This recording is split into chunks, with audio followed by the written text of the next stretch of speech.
Inti dari the scope definition page sebenarnya di sini intinya. Jadi sesuai di daftar isi kita lihat ya, di daftar isi ini berusaha untuk menjelaskan tugas-tugas apa saja atau langkah-langkah apa saja pada fase scope definition. Nah, di sini langkahnya ada 5. Sebenarnya sih itu ya, dari fase ini sampai fase decision analysis ini intinya sebenarnya mau menjelaskan langkah-langkah apa saja di dalam mendefinisikan lingkup gitu. Tapi tidak mengapa kita sedikit saja mengingat sedikit di chapter 3. Nah, di sini ini adalah chapter 3. Di sini dikatakan chapter 3 that the scope definition phase is the first phase. Jadi ini adalah fase pertama gitu. Kalau kita lihat di chapter 3 ya, ini fase pertama. Nah, tapi di sini kan klasik ya. Kalau klasik sebenarnya fase pertamanya ini. Itu ya. Tapi di sini mungkin salah ini kali ya, salah tulis classic system development process ya. Jadi proses pengembangan sistem yang klasik seharusnya ini ya, project initiation. Nah, cuman mungkin maksudnya pada saat ini dibuat kemudian muncullah ini ya. Nah, ini mungkin arahnya ke sini ya, scope definition. Ya memang project initiation ini isinya ya scope definition dan problem analysis gitu. Tapi tidak mengapalah ya. Ini kita cuma ingin mengingat-ingat saja. Oke, kemudian sedikit lagi di sini ya. Konteks for the scope. Konteksnya ada di figure 55. Ini adalah figure 55. Oke, ada konteks of the scope definition. Ini konteksnya. Konteks itu maksudnya kita melihat zoom out ya. Zoom out itu maksudnya melihat keadaan yang lebih luas. Jadi di sini ya, di scope definition, jadi kan nanti ada 5 ya, ada 5 fase yang dibahas di sistem analisis. 5 fase ini. Nah, di fase scope definition ini kalau ngelihat gambar ini di chapter 5, inilah yang terlibat ya. Di sini Anda bisa lihat scope definition, yang terlibat adalah system owner.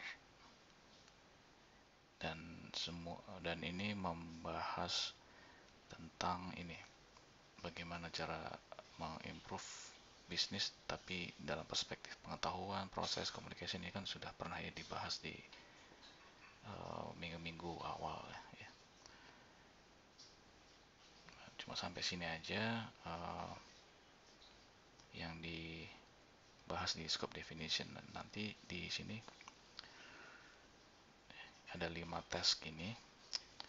5 task ini ya adanya di sini gitu. Jadi nanti di setiap fase nanti ada task ya, dan nanti tasknya itu juga ada konteks gitu ya. Coba kita lihat sedikit. Ini problem. Nah, ini konteksnya nih. Ini konteks yang kedua ya.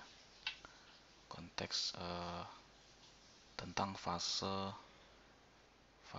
menganalisis problem. Ini fase kedua. Nah, tasknya ada berapa? Tasknya ada 6 ya, sampai 6. Nah, dan konteksnya ini semua terlibat di sini. Siapa saja yang terlibat? System user, project manager, nah, system owner masih terlibat, masih di sini ya. Statement of work. Oke, ini adalah fase problem analysis. Oke, kita kembali lagi ke sini. scope definition.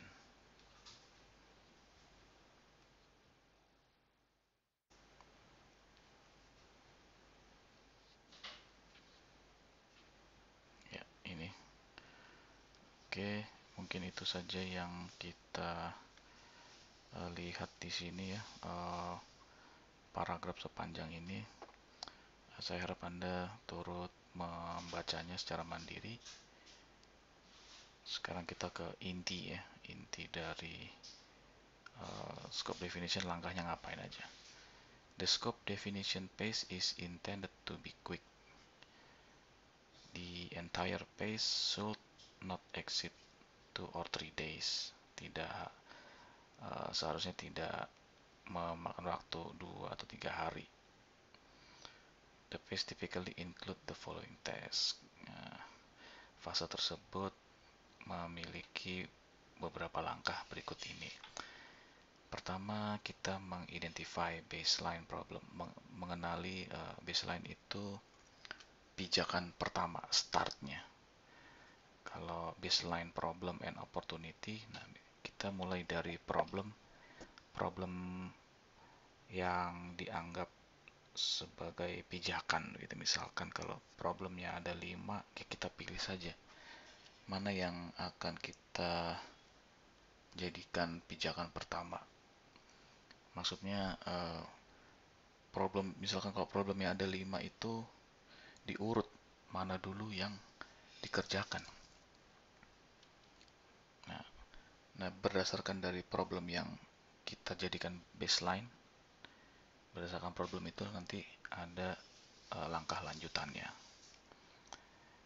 Nah, langkah lanjutannya ini, jadi negotiate, assess, develop ini semua berkaca atau mengacu kepada baseline.